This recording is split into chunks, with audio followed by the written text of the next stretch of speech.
Okay, chapter 24, renal disease. So renal, to clarify, means kidney. And as you begin to peruse the terms that are listed on the first full page, I'm going to ask that you define these terms because really your understanding of these terms is essential to your understanding of the content. So that is why they are on the assignment. But I want to begin by just giving you a few little insights. So let's start with this little clip. What are kidneys and how do they work? Many people know that they have 2 kidneys, but they don't really know how they work. Kidneys are critical organs in your body, and it's important to know what they do to keep you healthy. Here's what you should know.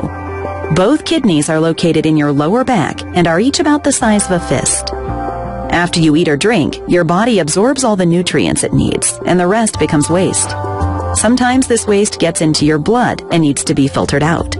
That's where your kidneys come in. They help filter and clean out the blood and remove the extra fluid, which then becomes urine. On top of that, they also help balance chemical levels and control blood pressure. That's a big deal, and that's why it's so important to keep your kidneys healthy, so your body can keep running like it should. Did you know that 10% of the worldwide population is affected by kidney disease, and many aren't even aware of it? When you have kidney disease, your body is no longer able to remove wastes effectively, which can be life-threatening if gone untreated. Here's what you should know. Chronic kidney disease, or CKD for short, comes in 5 stages, ranging from nearly normal kidney function to kidney failure. Each stage reflects how effectively the kidneys eliminate waste from the blood. Common indicators of CKD include changes in urination, swelling of the body, and shortness of breath, but symptoms aren't always noticeable. That's why it's so important to be proactive and learn your risk. There is no cure for kidney disease, but there are ways to slow its progression. Chronic kidney disease develops when your kidneys start to lose function.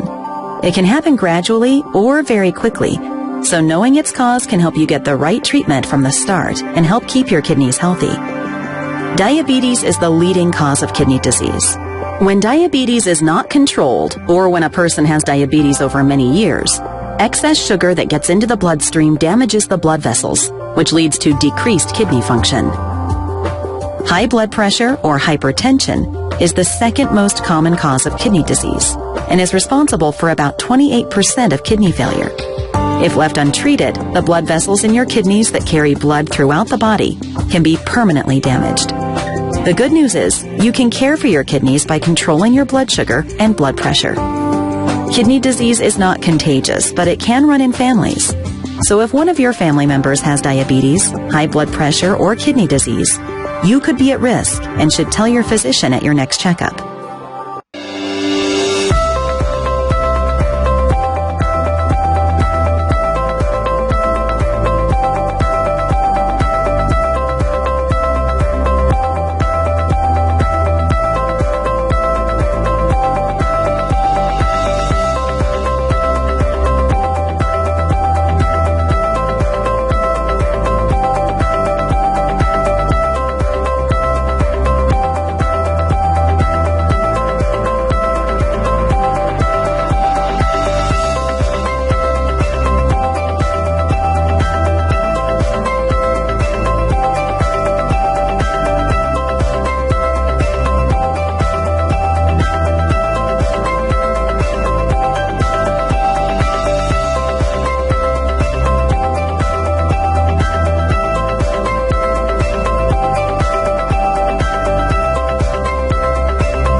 There are 5 stages of chronic kidney disease, or CKD, many of which can be managed before reaching kidney failure.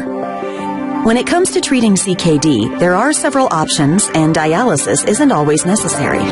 In fact, you can live with kidney disease for many years without it.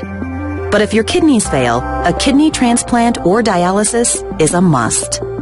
The good news? Dialysis treatment is a potential lifesaver and may help get you back on the path to living a normal and happy life. If your doctor recommends dialysis, here's what you should know. 1. Dialysis is a treatment that removes waste and excess fluid from your blood because your kidneys no longer can. 2. There are two main types of kidney dialysis: hemodialysis, or HD, and peritoneal dialysis, PD. HD can be done at a center 3 times a week, while PD can be done in your home or at a center. 3. Your designated care team can help you determine the treatment option that's right for you and your current life. Hemodialysis is the process of cleaning the patient's blood outside the body. The blood is routed through a dialyzer to clean it and is then returned to the patient. The process is controlled by a hemodialysis machine which, amongst other things, pumps the blood and dialysis fluid around the circuit, adds in an anticoagulant, removes excess fluid, and regulates the entire cleaning process. The dialyzer comprises a large number of capillary-sized hollow fibers. To remove the toxins, a special dialysis fluid is added into the filter and bathes the fibers. The blood flows into the fibers. Metabolic toxins, urea, and other small particles pass through the membrane of the hollow fibers and are thus filtered out of the blood. By contrast, vital substances and blood cells are held back due to the small size of the pores. At the same time, excess fluid is removed from the patient's body. The transfer of metabolic toxins through the membrane into the dialysate is based in part on the principle of diffusion. So what form does the treatment take? Hemodialysis is usually carried out in a dialysis center. Patients first undergo an operation to implant a shunt between an artery and a vein in the lower arm, which provides access to their blood. Hemodialysis is usually performed 3 times a week and takes 3 to 6 hours. Modern hollow fiber dialyzers have greatly improved the efficiency of the treatment. Thanks to industrial production techniques, it is now possible to manufacture dialyzers that exhibit high cleaning performance in large numbers. State-of-the-art dialysis machines monitor patients to ensure critical conditions can be detected and treated at an early stage.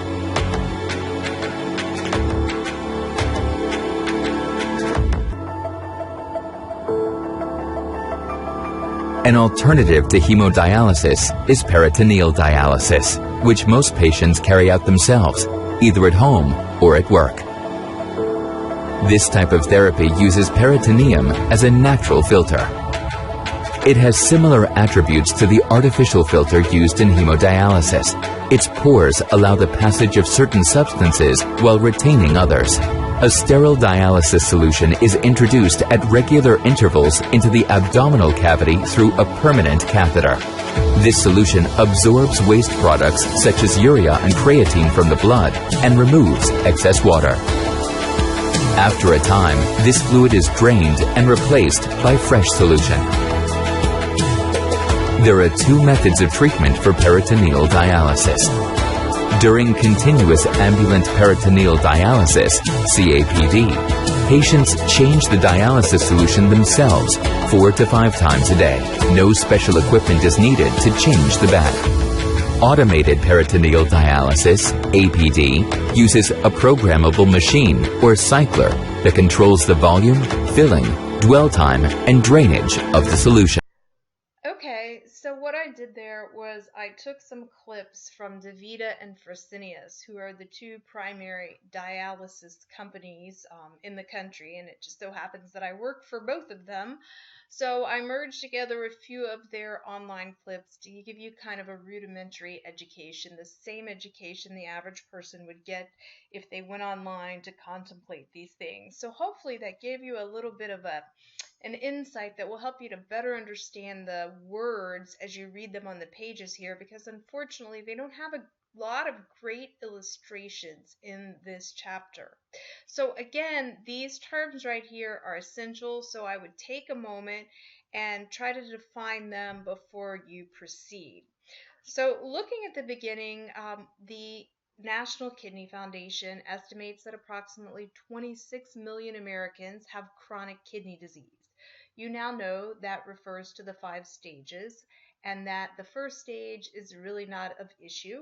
The second stage, to be clear, rarely gets addressed. By the point that someone reaches stage 3, the condition is acknowledged. There may be some medication intervention, there may be some suggested dietary intervention, and from that point forward, it will be closely monitored. Once someone reaches stage 4, the fear is that kidney failure, which is stage 5, is impending, and so the interventions become much more aggressive.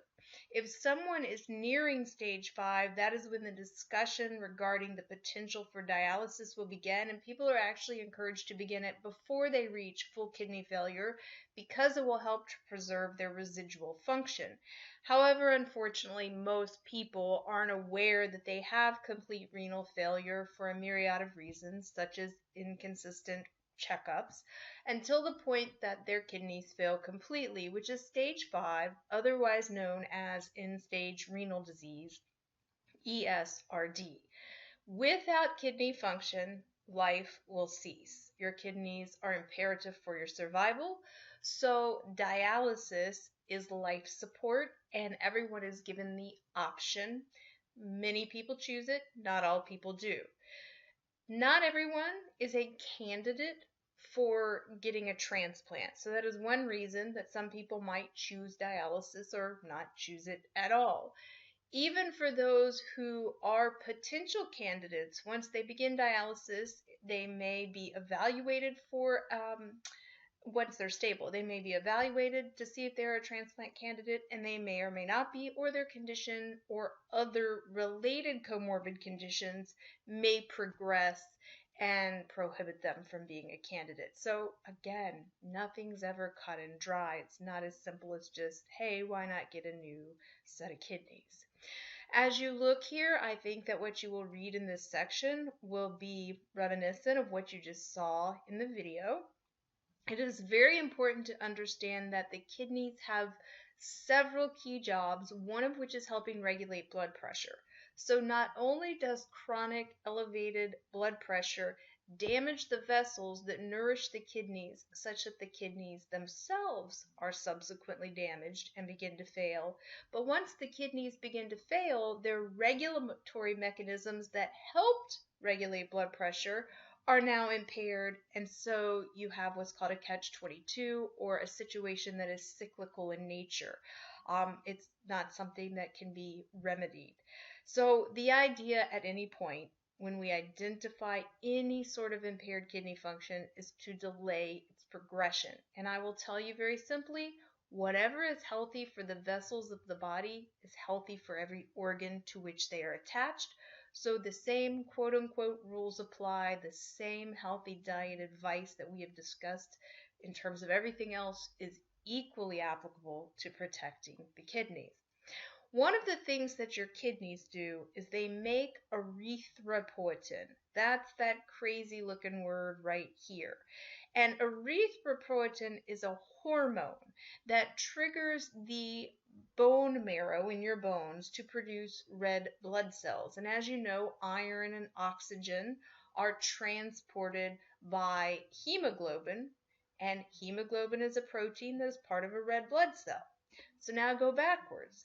If kidney function is impaired, thus it cannot produce erythropoietin, then that hormone is not there, or is not there adequately to trigger adequate production of red blood cells, which means hemoglobin is low because red blood cells are low, which means iron and oxygen are low, which means anemia is present. So all people with CKD and or ESRD will have anemia of chronic disease, and it is something that will be a constant battle because impaired kidney function is a critical aspect of anemia. So as you are reading, think about these things, and as you take your other classes, you will begin to apply this knowledge and it will become more meaningful. All right, as we get over here, the main nutrition-related functions of the kidneys are the urinary excretion of end products of protein metabolism and the reabsorption or excretion of electrolytes, vitamins, minerals, and trace elements. So let me put it in very simple terms. Think of your kidneys as a coffee filter. If you've seen a coffee filter, you know that basically it's some sort of a perforated filter. There are little tiny holes. And so the idea is that everything is running through this filter. All of your blood is circulating, and the filter is either retaining things the body can use, minerals, proteins, or flushing or filtering out those things the body doesn't need. So excess nutrients become waste products. And you know that your body doesn't excrete excess protein, carbon, fat, it just turns it into adipose, but it certainly excretes excess minerals and vitamins and fluid. So when the kidney function is impaired, it's kind of like the coffee filter is clogged up and everything starts to back up inside. The urine can't get out. So people become anuric. They don't urinate as much. Um, Additionally, the toxins that are diluted in that urine are building up inside the body too. Well, now you know that's throwing off homeostasis, and you know that any alteration in homeostasis is not good for the body. So that's what we're looking at, is what kind of toxic effect occurs within the body when the body cannot excrete excesses of vitamins and minerals and assorted other components that are waste from metabolism of nutrients like protein. What goes on? Well, one of the main things is bone disease, amongst others. So we're going to explore things a little bit.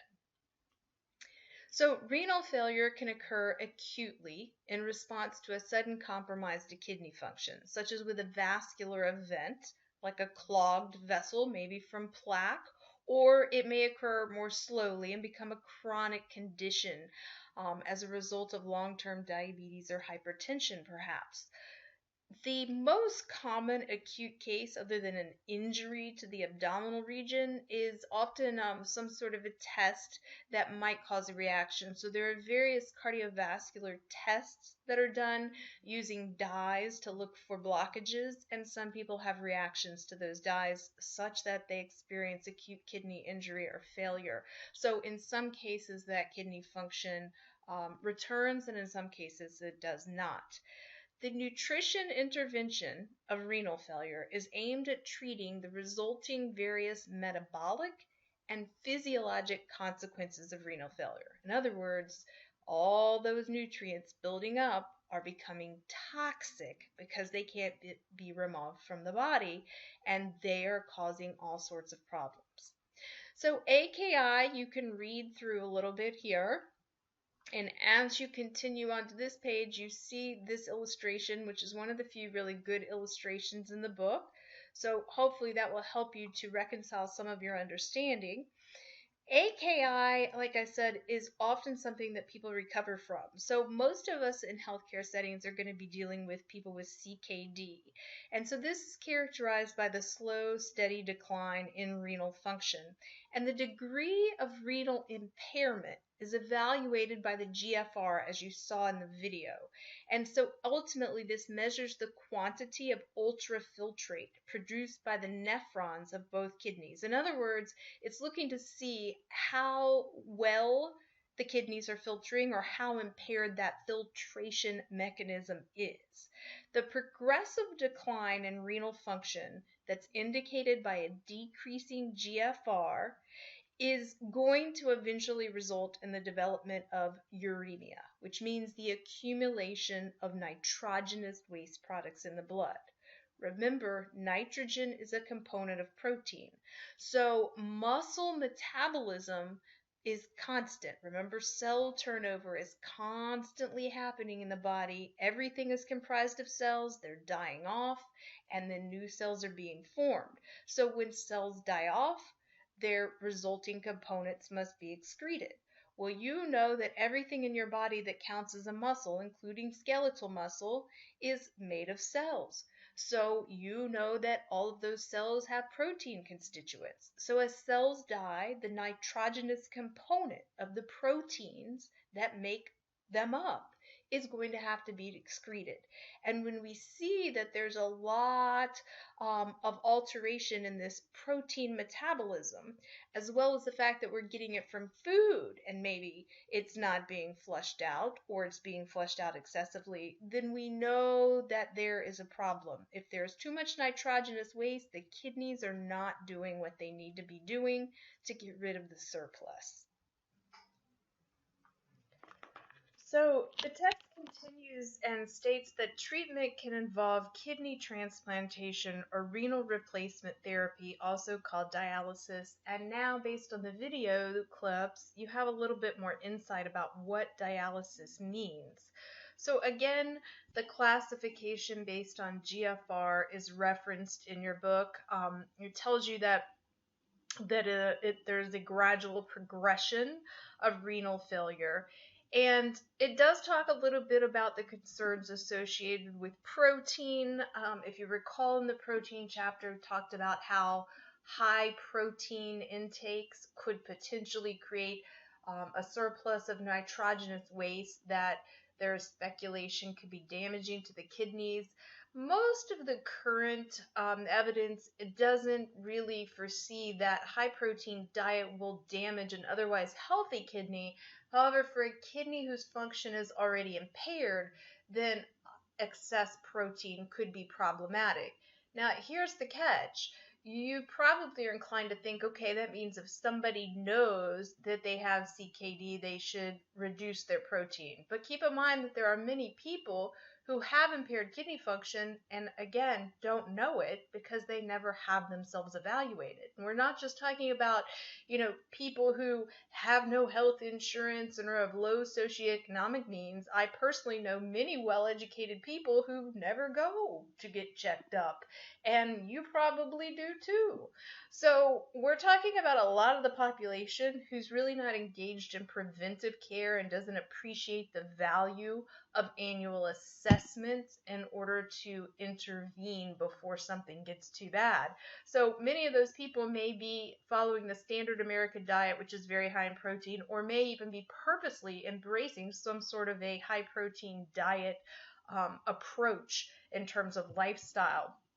So there is concern associated with protein to some degree.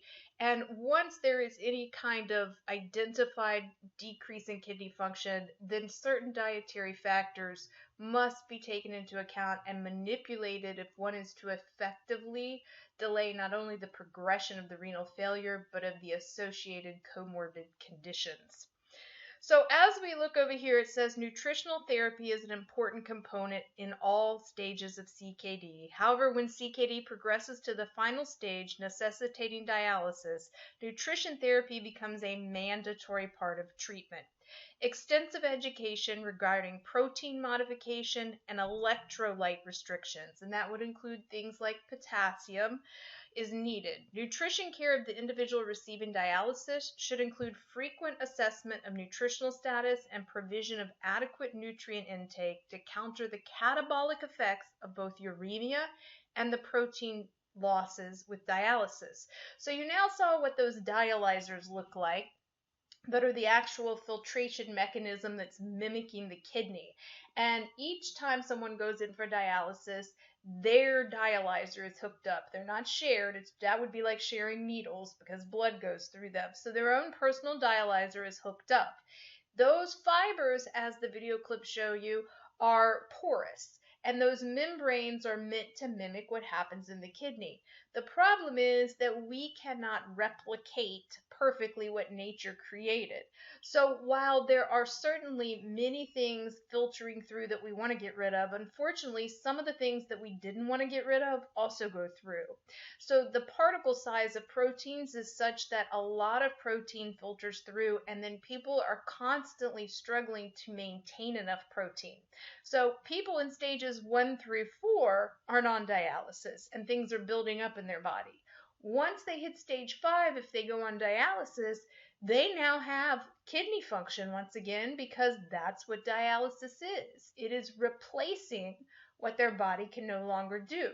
Now, depending upon the type of dialysis, you saw that sometimes people go into a clinic 3 times a week, meaning every other day, for anywhere from 3 to 6 hours. That's still not the same as 24/7 kidney function, though, right? So in that case, we are probably going to remove too much protein, but not enough of the other things we wanted to get rid of. The other type you saw was the kind where somebody pumps the fluid into their abdomen and then drains it back out. That's done every day.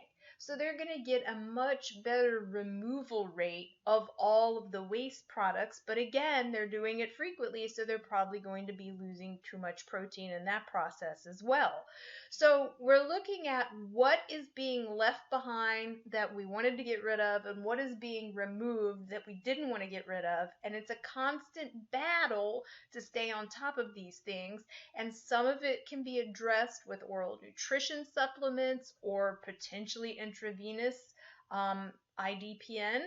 Or we are trying to convince people to modify their diets as needed. The beautiful thing about someone going on dialysis is that all of the things that they were so fearful of eating before, that most of those things can be liberalized, and we can give them certain medications that help them to have an even more liberal diet.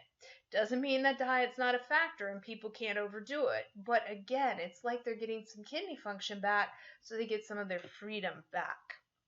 So I say that to you because if you are going to be a nurse or another clinician ultimately, then it's important to know that pre-dialysis and then on dialysis in terms of diet are very different scenarios. And I work in this field and I deal with people every single week on dialysis, and that message is not always well conveyed. One of the problems is that if people get admitted to the hospital, the people in the hospital, the nurses and doctors, they are often trying to put them on these very restrictive diets, and they're not realizing that this person is on dialysis. They don't have to have nearly as many restrictions. And so it's often very confusing to people. They come back and they say, I'm so confused because they wouldn't let me have all this stuff, but you told me I could have it. And you could see where there's this disjointedness in some of what happens in our system. So it goes on to explain to you that BUN and creatinine are elevated as a result of the nitrogenous byproducts of metabolism normally excreted by the kidney, but instead accumulate in the blood. And the physical symptoms of this uremia, this toxin buildup, are malaise, so being very tired, weakness, muscle cramps, itching, nutritional complications, nausea, vomiting, a metallic taste in the mouth. People will say nothing tastes the same anymore. The physical symptoms and the nutritional consequences of uremia have a negative effect on dietary intake and nutrition status, and most certainly put the person at risk for malnutrition. So this is not a simple disease to treat, and again, you've got to back up and think this is not one problem in isolation. What led to this? Was it cardiovascular disease that they're struggling with? They've had strokes or heart attacks already. Might they also have diabetes? Because many people with diabetes have strokes and heart attacks because they have developed cardiovascular disease, and now this kidney disease is a manifestation of that as well. Somebody could also have cancer. Somebody could have AIDS. You're not usually dealing in healthcare with really simple problems unless you're working in a primary care physician's office where people are just coming in for the routine basics. In most cases, you're dealing with much more complex scenarios. So treatment for renal failure depends on the severity, and those different approaches are outlined here. And now you've seen some visuals, so you'll be able to better appreciate what you're reading. Again, as always, I welcome your questions. And I'm going to tell you that you want to read through this information here, the section that's explaining the forms of dialysis. And one of the things that has to be considered by a dietitian is that when we are doing dialysis, not only are we dealing with basic nutrient balances, but if we are doing the kind where the people pump the fluid in, the reason that that works is because the fluid is of a very high osmolality. Remember what that is. See how many times this term is useful. So it's very osmolar. So essentially what it is a lot of glucose, a lot of sugar, because you know that a high osmolality fluid, a lot of sugar, is going to draw more fluid. Remember, that's why people had diarrhea from things like Ensure. So if we pump a bunch of sugary water, to put it very simply, into someone's abdomen, then it's going to draw the fluid out of all their blood vessels. And with that fluid will be waste, and it will be drawn over that concentration gradient into that high carbohydrate content, that dextrose fluid, and then when they drain the water out, the waste will be bound into that solution and they'll exit the body. But people are going to absorb some of those calories while that fluid is dwelling in their abdominal cavity. So it could make it harder for someone with diabetes to manage their blood glucose. It could create weight gain that could potentially exacerbate other conditions. So there are many, many things that have to be factored in. As we look over here at the medical nutrition therapy, the human body has a remarkable ability to rid itself of unnecessary waste products.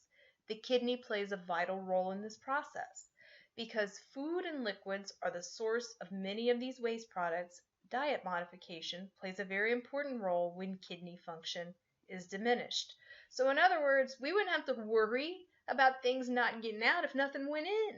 So when I say to people, your role is to control what goes in, because that's the only thing that determines what needs to come out, people are rather surprised because they feel like they live in a world where we ought to be able to do everything for them. And that's why this is a particularly challenging condition, because we can't do everything for people. They have to be a participant in their care in this scenario. So you can see here that the nutritional management of chronic kidney disease is designed to maintain BUN, that's that protein waste management, within acceptable ranges.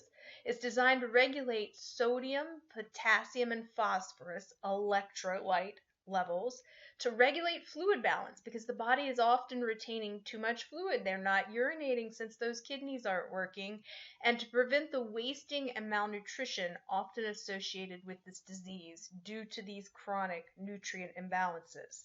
So specific nutrient recommendations depend on the degree and type of renal failure, the symptoms for that person, and what kind of treatment that they are receiving.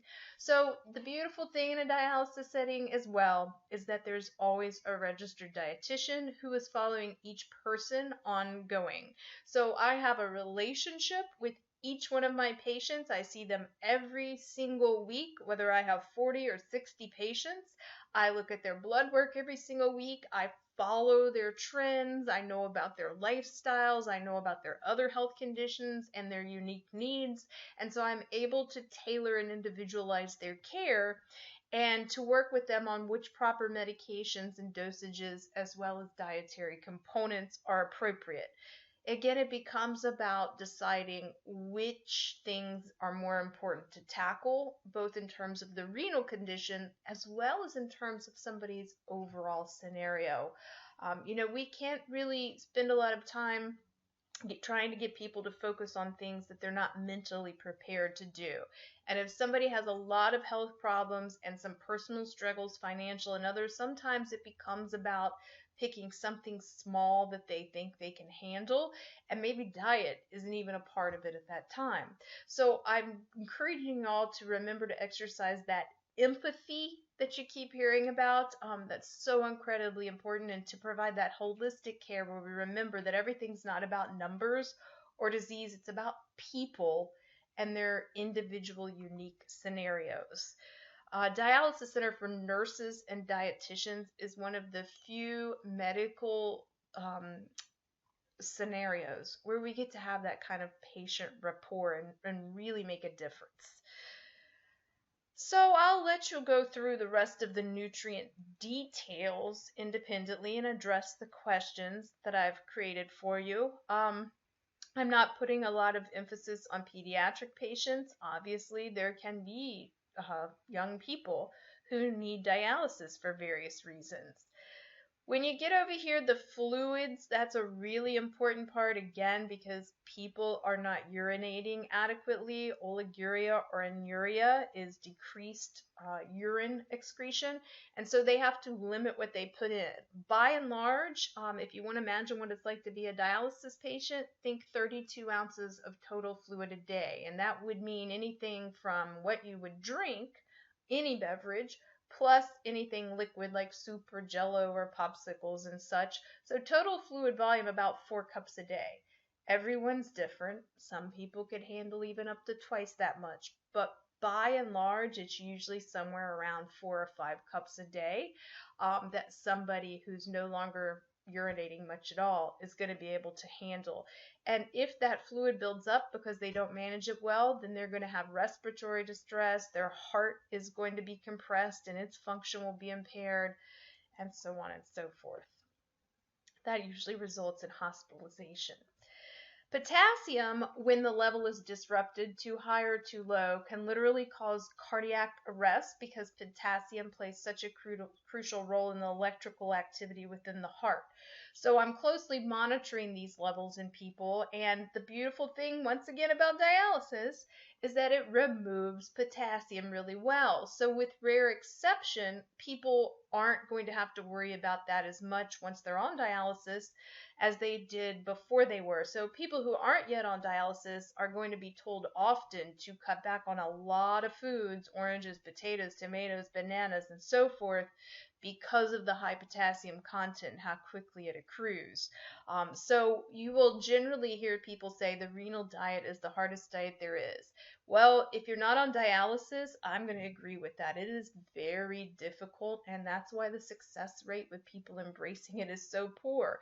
But it is literally the only way to control things before people are on dialysis. They have to control what goes in, or there's no other way to control what can't get out. Once they're on dialysis, because nothing can get out anymore, then there's some adjustment there and some compensation, but it's still not 100%. So we have a variety of medications that help remove potassium. We have medications that help remove phosphorus. Of course, every time you give somebody a medication, you are increasing their pill or medication burden. You are increasing the concerns associated with polypharmacy. You are increasing potential side effects that might impair the quality of their life. So nothing is simple, unfortunately. Staying healthy is much easier, and maybe that's why everybody needs to focus more on that, right? So metabolic bone disease is a major complication of CKD.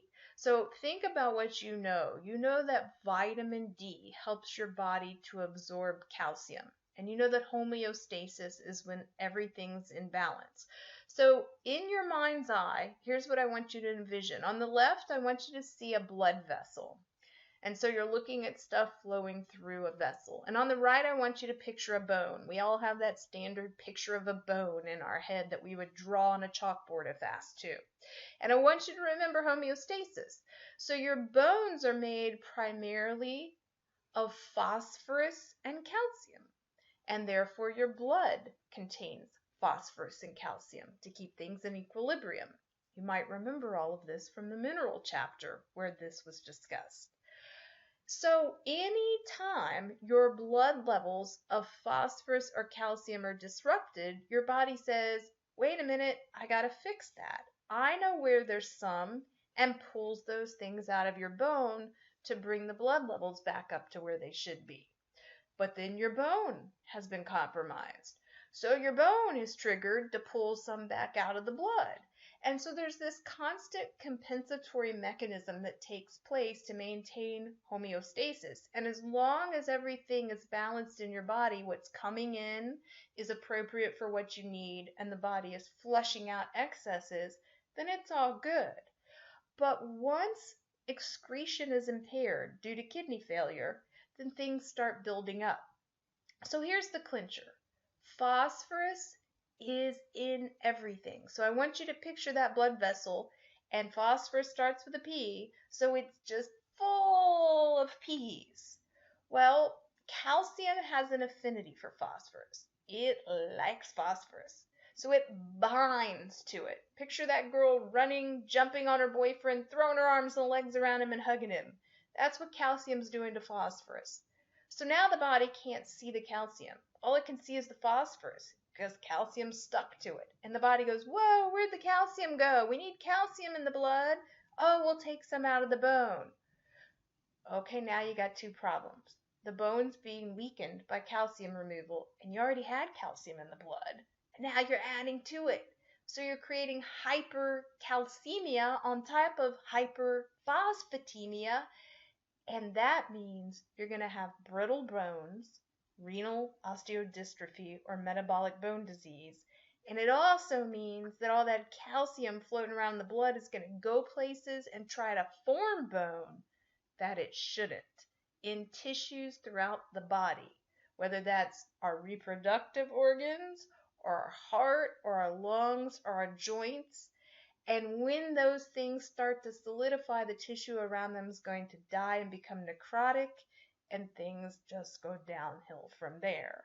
You see, it's a really big deal when nutrients are imbalanced in the body. So as you read, I think that some of this stuff will make a little bit more sense in this section. And I will definitely have you addressing some of those details, but there's a visual here that if you walk yourself through it will make more sense. And this visual was actually used back in the minerals chapter, and I drew it to your attention then. Remember, calcitriol means vitamin D. Don't forget that vitamin D is made by exposure to the sun, that not very many foods contain vitamin D. Even when we get exposed to the sun or consume foods with D or take a supplement, it is usually the inactive form, and it has to be converted first in the liver and then in the kidneys to become the active calcitriol form. So if the kidney function is impaired, vitamin D production is impaired. If vitamin D is not adequately present, then it can't help the body appropriately absorb calcium. All kinds of disruption. You don't have to be an expert at this. If you end up working in a setting where you deal with this, like a dialysis center, then all of this is going to be great. But again, you're getting a concept of things that will hopefully stick with you and help you to understand at other times more of what's going on. So I'm not going to walk you through these details either because, again, the book explains them quite well, and I have guided you on the hard copy assignment. So let's see if this thing's going to click over. Here we go. So you already know what parenteral nutrition is. So intradialytic parenteral nutrition means given the TPN in the dialysis solution. So this shouldn't be too difficult for you to understand as you read. And with some of the things I've already said, I think you'll be able to make sense out of what you're reading here. So again, I'm going to leave you to your own devices on that as well. Transplants. I don't feel that we need to talk a great deal about that in this course. So I think that, I'm going to just have like a little bit of a simple focus for you. And really that's this. A transplant is not a perfect solution. So keep in mind that putting someone else's organ into somebody's body means that there's a foreign entity there, and our body is going to naturally be inclined to reject that because that's the purpose of our immune system. So organ rejection is a huge problem in all organ transplants. Therefore, people who receive any kind of organ transplant must take immunosuppressive medications for the rest of their life to suppress their immune system to keep the organ. Well, when you suppress the immune system, you suppress the whole immune system, which means that you are more susceptible to everything that it was designed to fight. So you are going to have to be that much more careful about staying healthy and protecting yourself from situations where you are more likely to be exposed to things. And let's face it, we go through life exposed to viruses like influenza and such all the time. So people with any kind of organ transplant are much more at risk for everything. that the rest of us do or don't worry about. It's not a perfect solution. Organ transplants don't generally last for extended periods of time. I'm not going to get into the statistics, but I will tell you that they're not as impressive as we might like them to be. And this is why there's a lot of aggressive research and development right now where we're trying to create new organs from scratch. We're trying to use stem cells to produce pancreas and kidney tissue that we can transplant into people using their own stem cells. A lot of progress is being made in terms of pancreas and kidney. And it's not at all common for someone to get a pancreas kidney transplant at the same time because their diabetes caused their renal failure. And so if we can create new organs for people in labs and transplant them, we may be able to literally cure these problems. Of course, if a person resumes the same behaviors that led to the problem, they'll end up right back where they are. If a person stops taking their immunosuppressant drugs, they will lose their transplant, and I have seen that happen because, unfortunately, the immunosuppressive drugs are very expensive and they are not paid for by insurance, so one must have the means to be able to afford those lifelong. I hate to be the party pooper and keep saying nothing's simple, everything's complicated, but that's the beast that is sick care. And the more we understand it, the more we can be empathetic with people and we can exercise, critical thinking to help best address all the obstacles and concerns that exist. People get very upset when everything can't be perfect and everything can't be fixed. And it's really a challenge for us as healthcare providers to remain objective, but to also put ourselves in their shoes and to try and help them understand in a caring way that that is just the nature of the beast. If you yourself have any health conditions, then it certainly makes it a little bit easier to understand what others are going through. I'm not going to verbally go through this section because I believe that you are more than capable of getting what you need from the book alone in terms of kidney stones. So I've made sure to do some focus on that in terms of the questions on the hard copy. And I just want to see if there's anything. Cranberry juice. Everybody always wants to know about cranberry juice, so you might want to read that. And then UTIs, urinary tract infections, can occur for any number of reasons. And one thing, if you don't already know it, is that if it occurs in the elderly, it can literally be a death sentence. So if you're shocked to hear that, I'm pretty sure you're not going to forget it. And so the first time you're working in healthcare in a hospital, say with an older person who has a UTI, and you think, my gosh, they're that deathly ill, you're going to remember that I said this. It's a big deal. For those of us who are healthier or otherwise healthier and younger, it's still quite an experience, and urinary tract infections can result in pyelonephritis, which is inflammation of the kidney, for which one must be hospitalized. And I myself have some related issues in terms of health and have been through that. So it takes us, of course, to the summary. And as long as you get the key concepts here, then I think that you're going to be okay. Let me know if you need anything.